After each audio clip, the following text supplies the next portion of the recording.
एक बड़ी खबर आ रही है। यूक्रेन के राष्ट्रपति ज़ेलेंस्की का बड़ा बयान। न्यूक्लियर यूनिट पर फायरिंग कर रहे हैं रूसी टैंक।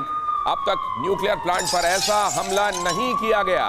मानव इतिहास में किसी देश ने ऐसा नहीं किया, ये ज़ेलेंस्की कह रहे हैं।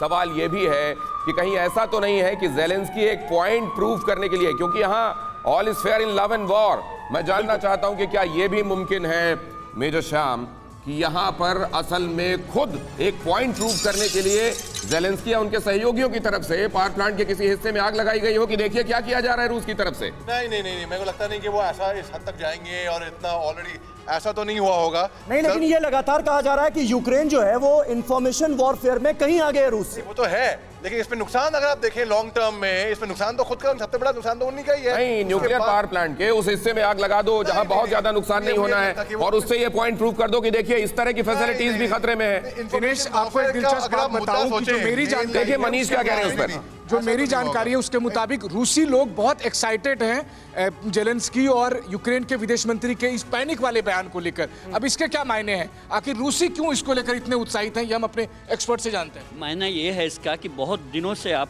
देख रहे होंगे, लगभग 7-8 दिन से यूक्रेन की तरफ से लगातार दावे हो रहे हैं कि 30 सुखोई गिरा दिए गए, हेलीकॉप्टर गिरा दिए गए। तो इस इंफॉर्मेशन वॉरफेयर में रूस बेशक पीछे छूट गया था।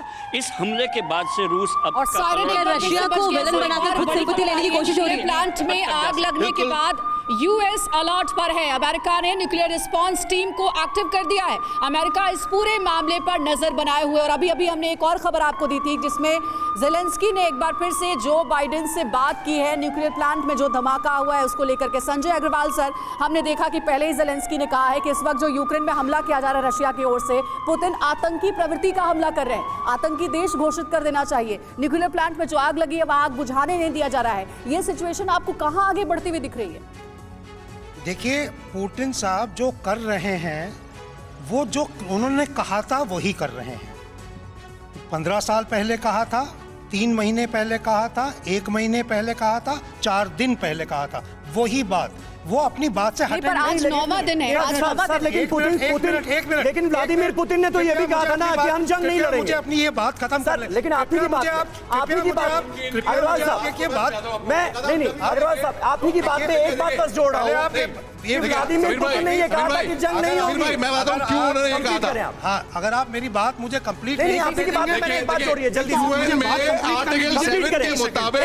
सर को कंप्लीट करने दें। हाँ, पुतिन साहब ने अभी 3 दिन पहले ये कहा था कि वो होगा जिसको आप सह नहीं पाओगे, वो होगा जिसको आपको उम्मीद नहीं है, वही हो रहा है। तो इसमें लीडरशिप क्रेडिबिलिटी अगर आप देखें तो पुतिन साहब की बाइडेन साहब से ज्यादा तो ये पुतिन का लास्ट हमला है क्या यूक्रेन को तोड़ने के लिए? कोई ऐसा नहीं कह सकता कि ये लास्ट हमला है। मतलब इसको ऐसा समझा जाए कि यूक्रेन के जरिए अंतर्राष्ट्रीय बिरादरी पर जो दबाव बनाने की कोशिश थी, 9 दिन के हमले के बाद वो दबाव नहीं बना और आखिरकार जिस डर था, जो आशंका थी, उसके जरिए न्यूक्लियर पावर प्लांट पर बिल्कुल। और विपिन, इसी में एक पॉइंट मैं भी ऐड करना चाहूंगी कि परवाह देश की, सोमवार से शुक्रवार रात 10 बजे TV9 भारतवर्ष पर।